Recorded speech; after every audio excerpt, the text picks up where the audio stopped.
Hello दोस्तों, कैसे हैं आप लोग। उम्मीद करते हैं अच्छे होंगे। दोस्तों, इस वीडियो में railway NTPC previous year paper solution देखने वाले हैं, तो आप लोग लास्ट तक जरूर बने रहिएगा। देखिए, यह पेपर 10/1/2021 को पूछा गया था। कल हम लोग जो है 40 तक देख चुके थे। अब चलिए देखेंगे 41 से। तो चलिए शुरू करते हैं। शुरू करने से पहले यदि आप नए हैं तो चैनल को सब्सक्राइब कर लीजिए, बेल आइकन को प्रेस कर दीजिए और एक बार वीडियो को शेयर कर दीजिए। तो चलिए शुरू करते हैं। देखिए 41 है कि वर्षा ऋतु के दौरान जब पौधे के लिए आवश्यक मृदा आर्द्रता की तुलना में अधिक वर्षा होती है तो इसे किस रूप में संदर्भित किया जाता है। तो यहाँ पे हो जाएगा ए ऑप्शन, आर्द्रभूमि कृषि। वर्षा ऋतु के दौरान जब पौधे के लिए आवश्यक मृदा जो है आर्द्रता की तुलना में अधिक वर्षा होती है तो इसे आर्द्र भूमि कृषि के रूप में संदर्भित किया जाता है। आर्द्र भूमि ऐसा भूभाग होता है जहाँ के पारितंत्र का बड़ा हिस्सा जो है अस्थायी रूप से या प्रतिवर्ष किसी मौसम में जल से डूबा रहता है। ऐसे क्षेत्र में जलीय पौधे का बाहुल्य रहता है। ठीक है, सॉरी। उसके बाद देखें, कृषि को मुख्यतः दो भागों में वर्गीकृत किया जाता है। एक तो निर्वाह कृषि, दूसरा है वाणिज्यिक कृषि। निर्वाह कृषि को दो वर्गों में विभाजित किया जाता है, एक गहन कृषि और दूसरा होता है आदिम निर्वाह कृषि। नेक्स्ट क्वेश्चन देखिए। नेक्स्ट है कि वर्ष 2019 में थाईलैंड की खाड़ी से किस चक्रवात का जो है आरंभ हुआ था। बी ऑप्शन, पाबुक चक्रवात। वर्ष 2019 में थाईलैंड की खाड़ी से पाबुक चक्रवात का आरंभ हुआ था। ठीक है, अब देखिए चक्रवात देखेंगे, प्रभावित क्षेत्र और नामकरण। तो देखिए मोचा प्रभावित क्षेत्र है म्यांमार बांग्लादेश, इसका नाम जो है रखा था यमन ने। ठीक है, मोचा। उसके बाद है विपरजॉय। ठीक है, प्रभावित क्षेत्र है महाराष्ट्र गुजरात राजस्थान, इसका नामकरण जो है क्या था, बांग्लादेश ने, विपरजॉय। ठीक है, उसके बाद हामून प्रभावित क्षेत्र है बांग्लादेश पश्चिम बंगाल और इसका नामकरण क्या था, ईरान। ठीक है, उसके बाद है मिधोली। मिधोली इसका प्रभावित क्षेत्र है बांग्लादेश तट, इसका नामकरण किया था मालदीव ने। जेस्पर, ठीक है, प्रभावित क्षेत्र है उत्तर पूर्वी ऑस्ट्रेलिया। ठीक है, इस और देखिए उसके बाद है माइकोंग, इस प्रभावित क्षेत्र है आंध्र प्रदेश, इसका नामकरण क्या था, म्यांमार। ठीक है, उसके बाद अल्वारो, ये जो है प्रभावित क्षेत्र है मेडागास्कर तट और इसका नाम जो है मोजाम्बिक ने रखा। रेमल जो है प्रभावित क्षेत्र है पश्चिम बंगाल, नामकरण क्या था, ओमान ने। तो रेमल चक्रवात प्रभावित क्षेत्र है पश्चिम बंगाल, नामकरण ओमान। नेक्स्ट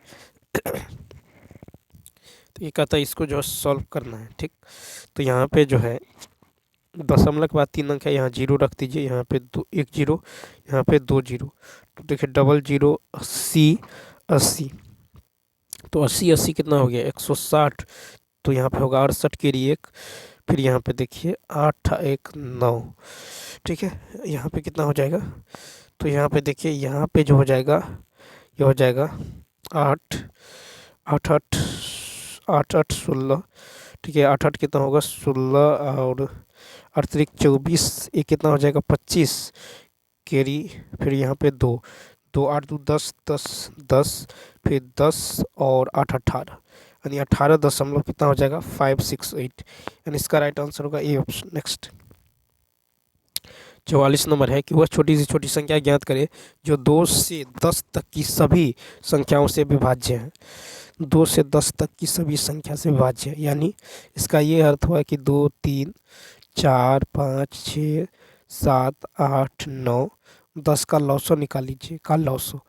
तो लॉसो कैसे निकालेंगे, तो यहाँ पे 2 के पावर 1, ठीक है, 2 और 3 के पावर कितना 1, फिर 2 का स्क्वायर 5 के पावर 1, ठीक है, 2 गुने 3 6 को लिख सकते हैं, 7 के पावर 1, 8 को 2 का क्यूब, ठीक है, 8 को 2 का क्यूब, 3 का स्क्वायर 9 को, और 10 को 2 के पावर 1 गुने 5 के पावर 1, इस तरह से। तो यहाँ पे अभिष्ट जो लॉसो हो जाएगा ये हो जाएगा 2 का क्यूब गुने 3 का स्क्वायर गुने 5 के पावर 1 और गुने 7। ठीक है, यानी ये हो जाएगा कितना, तो ये हो जाएगा आपको 8 2 का क्यूब 8 गुने 9 गुने 5 गुने 7, यानी 2520। 2520 ए ऑप्शन। नेक्स्ट फिर देखिए कहता है कि खाली स्थान 9 जो है 9 भारतीय भाषाओं की एकीकृत लिपि है जिसे एक सामान्य भारतीय लिपि के रूप में प्रस्तावित किया जा रहा है। 45 का ए भारती। तो भारती जो है 9 भारतीय भाषाओं को भाषाओं की एकीकृत लिपि है जिसे एक समान भारतीय लिपि के रूप में प्रस्तावित किया जा रहा है। भारतीय प्रौद्योगिकी संस्थान मद्रास के शोधकर्ताओं ने डॉक्टर श्रीनिवास चक्रवर्ती के नेतृत्व में भारतीय लिपि नामक एक लिपि बनाई जा रही है जो 9 भारतीय भाषाओं के लिए उपयोग की जा सकती है। नेक्स्ट, ललित ने अपने मित्र को 2 वर्षों के लिए साधारण ब्याज पर 12,000 का ऋण दिया, ठीक है, जिससे उसे 1200 ब्याज मिला है। प्रति वर्ष ब्याज दर ज्ञात करें। तो यहाँ पे दर बराबर होता है ब्याज गुने 100 यानी 1200, ब्याज गुने 100 बटा में मूलधन, ठीक है, बटा में होगा मूलधन यानी 12,000 और गुने के समय 2 जीरो से 2 जीरो, 1 जीरो से ये कट जाएगा, 10 मरतबे 2 पंचे 10, कितना हुआ 5%, सी ऑप्शन। नेक्स्ट देखिए, कहता है पानी भरने के लिए एक टैंक में जो है 3 नल है। टैंक को भरने वाला पहला नल 6 घंटे, ठीक है, दूसरा नल, तो पहला नल जो है ये करता है आपको, पहला नल 6 घंटे, ठीक है, पहला नल 6 घंटे, दूसरा नल जो है 1 दिन यानी 24 घंटा, तीसरा नल 18 घंटा, ठीक है, लेकिन उसके तल पर छेद था जो 18 घंटे में पूरा भरे टंकी को खाली कर सकता है।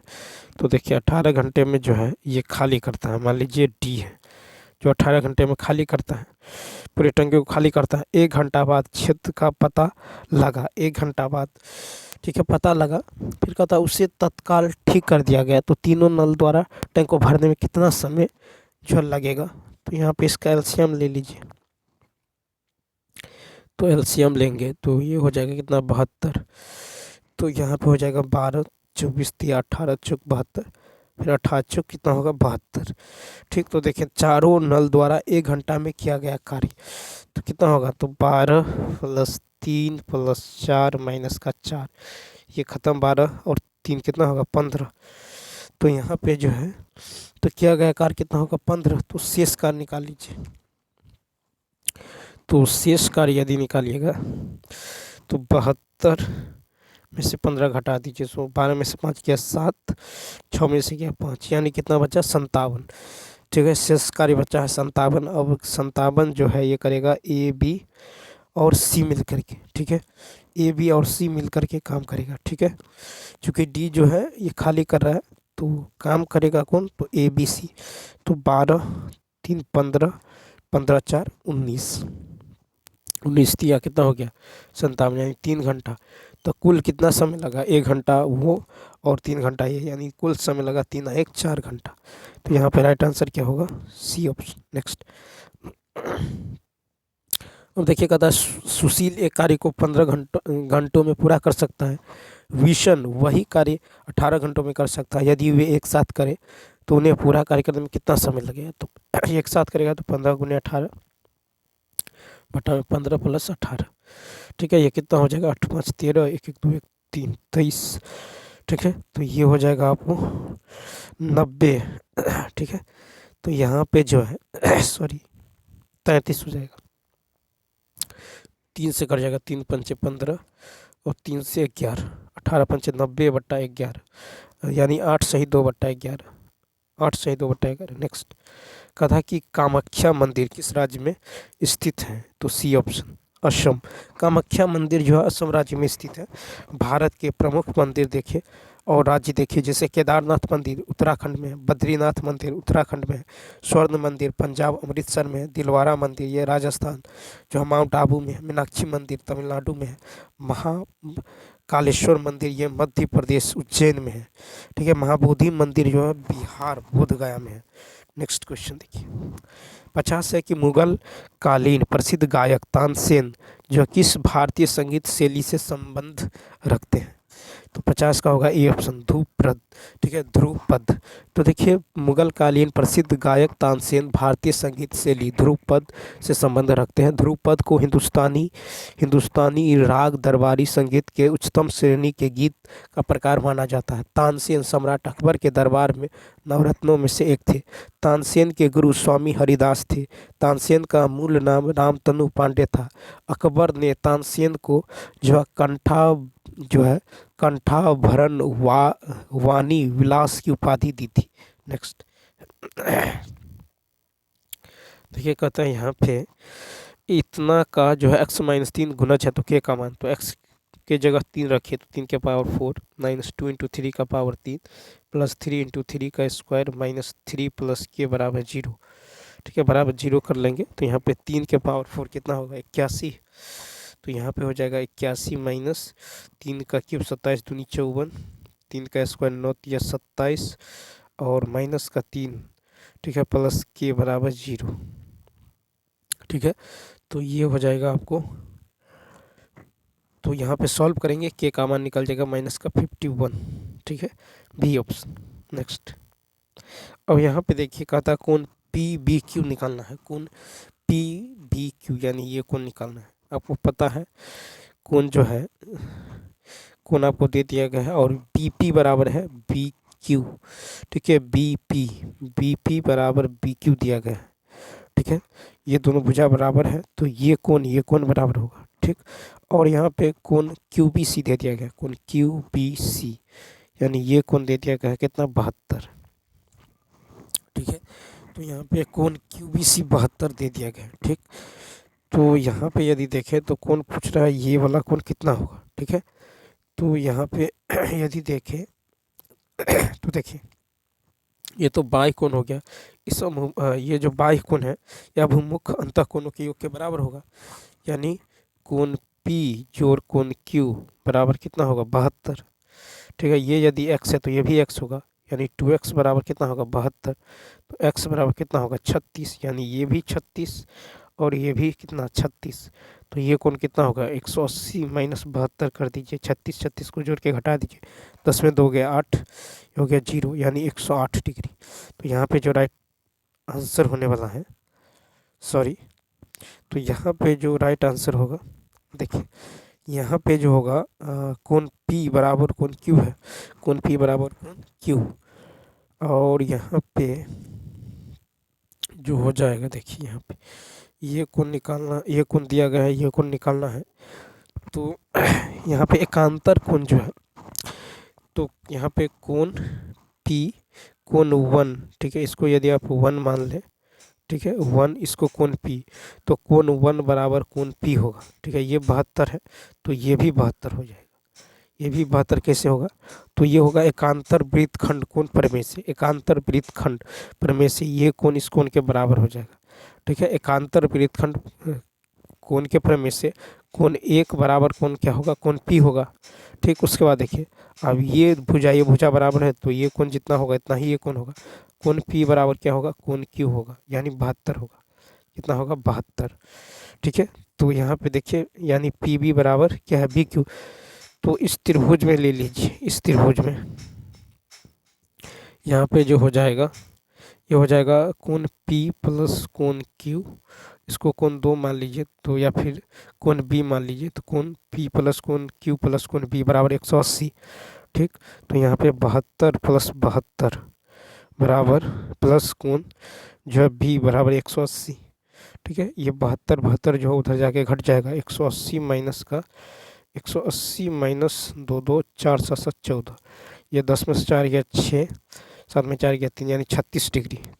ठीक है, तो यहाँ पे राइट आंसर होगा सी ऑप्शन। नेक्स्ट क्वेश्चन देखिए, फिर है कि 5 18 और 70, तो यहाँ पे 5 चौका 20 माइनस 2, 18 चौक 72 माइनस 2, फिर यहाँ पे 4 से गुना माइनस 2, 7 चौक 28 यानी 280 माइनस 2 278, 278 यानी ए ऑप्शन।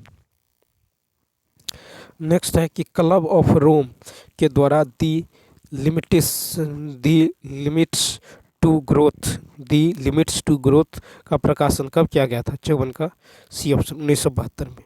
ठीक है, तो क्लब ऑफ रोम के द्वारा दी लिमिट्स टू ग्रोथ प्रकाशन 1972 में किया गया था। कहता वह पुस्तक कंप्यूटर सिमुलेशन द्वारा अध्ययन किए गए संसाधनों की सीमित आपूर्ति के साथ जो है घातीय आर्थिक और जनसंख्या वृद्धि पर जो 1972 की रिपोर्ट है। रोम की 7 पहाड़ियों का नगर, पोप का शहर, रक्तवर्ण, महिला का शहर आदि जो है उपनामों से जाना जाता है। नेक्स्ट पे है कि 4 जो है क्रमागत विषम संख्याओं का योगफल दे दिया गया, सबसे छोटी संख्या ज्ञात करें। तो 4 क्रमागत विषम संख्या का योगफल, तो ये होगा x+2 x+4 और x+6। ठीक है, इसका जोड़ दे दिया गया यानी 1 2 3 4, तो 4x प्लस 4 2 6 6 12 बराबर कितना है 160। ठीक है, तो यहाँ पे 4x बराबर क्या होगा, ये हो जाएगा 160 माइनस 12 यानी 148। यहाँ से x का मान निकल जाएगा आपको कितना, x का मान निकल जाएगा 37। x का मान निकल गया 37, तो हमको कहता है यहाँ पे सबसे छोटी, तो छोटी संख्या क्या है x है, तो x यानी 37, यानी इसका राइट आंसर है ये। नेक्स्ट है कि 40 छात्रों द्वारा प्राप्त अंकों का माध्य 68 है। बाद में यह पाया गया कि अंक 25 को गलती से 45 पढ़ लिया गया। ठीक है, तो अंक जो है 25 को गलती से 45, तो देखिए यहाँ पे 45 माइनस का 25 करिए तो 0। ठीक है, 4 में से 2 गया तो कितना हो जाएगा 2, यानी माइनस का 20 ज़्यादा ले लिया गया। ठीक, तो ये माइनस का 20 जो है 40 में बट जाएगा, ये कट जाएगा, 2 दूनी 4 माइनस 1/2 यानी माइनस 0.5 जो है इसमें से हटाना होगा। तो 68 में से आप 0.5 हटाएंगे, 10 में से 5 गया 5, ये कितना होगा तो 67 पॉइंट जो है 75, डी ऑप्शन हो जाएगा। ठीक है, नेक्स्ट क्वेश्चन देखिए। नेक्स्ट है कि मैक्स अपने घर से 15 किलोमीटर पश्चिम दिशा में चलता है। ठीक है, तो 15 किलोमीटर पश्चिम दिशा में चलता है। ठीक है, उसके बाद कहता है फिर बाईं ओर मुड़कर 15 किलोमीटर, फिर बाईं ओर मुड़ता है और 15 किलोमीटर जाता है। ठीक, फिर बाईं ओर मुड़कर और 15 किलोमीटर, वह फिर से बाईं ओर मुड़कर और 15 किलोमीटर जाता है। तो फिर से बाईं ओर मुड़ता है और 15 किलोमीटर जो है जाता है। ठीक है, 15 किलोमीटर जाता है। कहता उसके घर और स्कूल के बीच की न्यूनतम दूरी, तो यहाँ से देखें तो ये है स्कूल। ठीक है, तो यहाँ से यहाँ तक की न्यूनतम दूरी कितना है, तो 15 ही किलोमीटर होगा, ये 15 है तो ये भी 15, यानी ए ऑप्शन। नेक्स्ट फिर है कि भूमि का वह जो है भौतिक विस्तार जिस पर फसलें बोई और काटी जाती हैं उसे निम्नलिखित में से किस नाम से जाना जाता है, तो यहाँ पे होगा सी ऑप्शन, कुल जो है बीज रोपित भूमि। तो भूमि का वह भौतिक विस्तार जिस पर फसलें बोई और काटी जाती हैं उससे कुल बीजारोपित भूमि के नाम से जाना जाता है।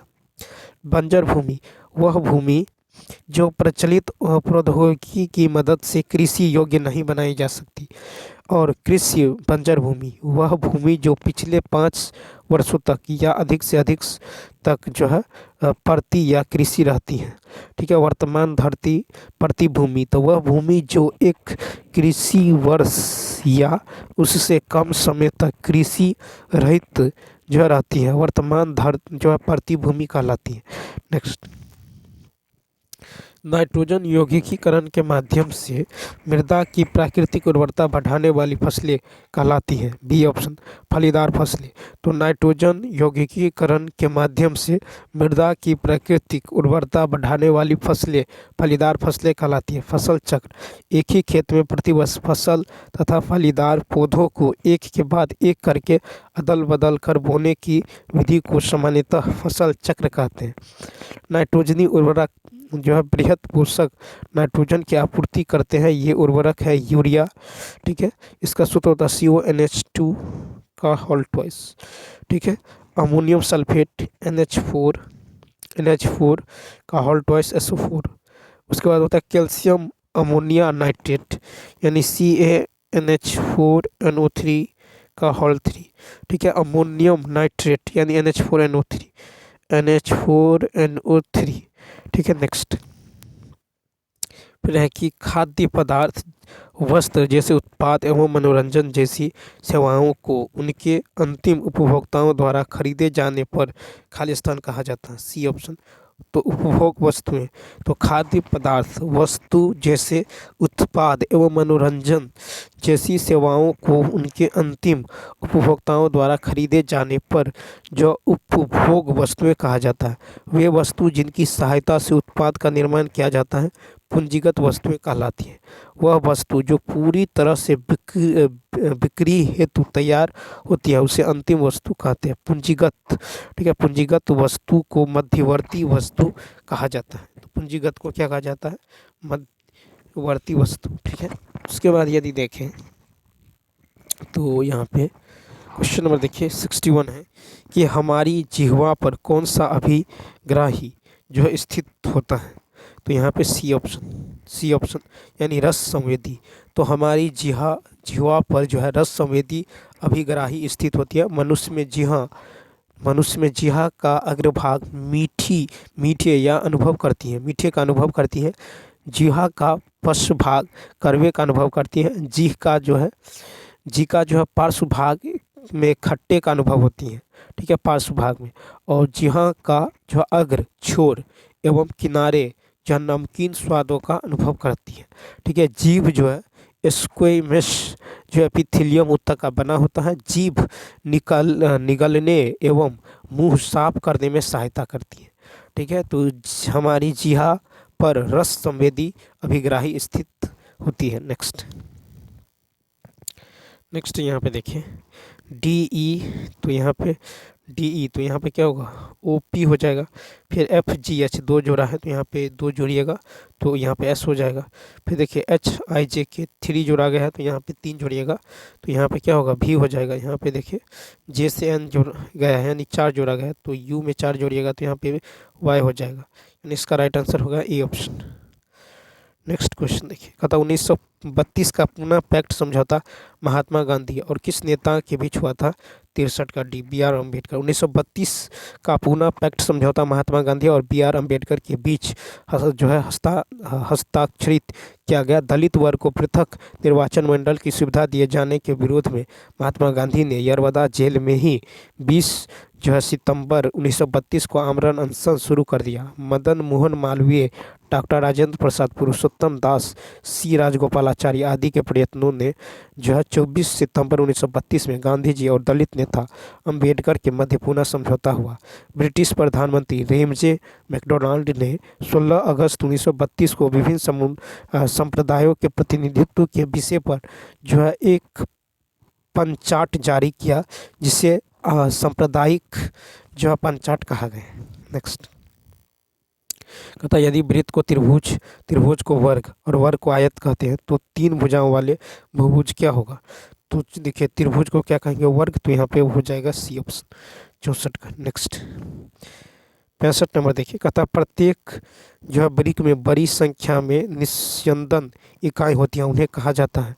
65 का सी, वृक्क क्या कहा जाता है, तो वृक्काणु, ठीक है। तो प्रत्येक वृक्क में बड़ी संख्या में निस्यंदन इकाई होती है, इन्हें वृक्काणु कहा जाता है, ठीक है। वृक्क उत्सर्जन एवं जल संतुलन दोनों का कार्य करता है। नेफ्रॉन या वृक्क नलिकाएं वृक्क की रचनात्मक एवं क्रियात्मक इकाई है। वृक्क का कार्य शरीर में जल तथा खनिज लवणों को संतुलन बनाए रखना, मूत्र का निर्माण एवं उसका स्रावन करना, शरीर में अम्ल क्षार संतुलन का नियंत्रण करना, ठीक है। उपापचय के अंतिम उत्पादों का उत्सर्जन करना।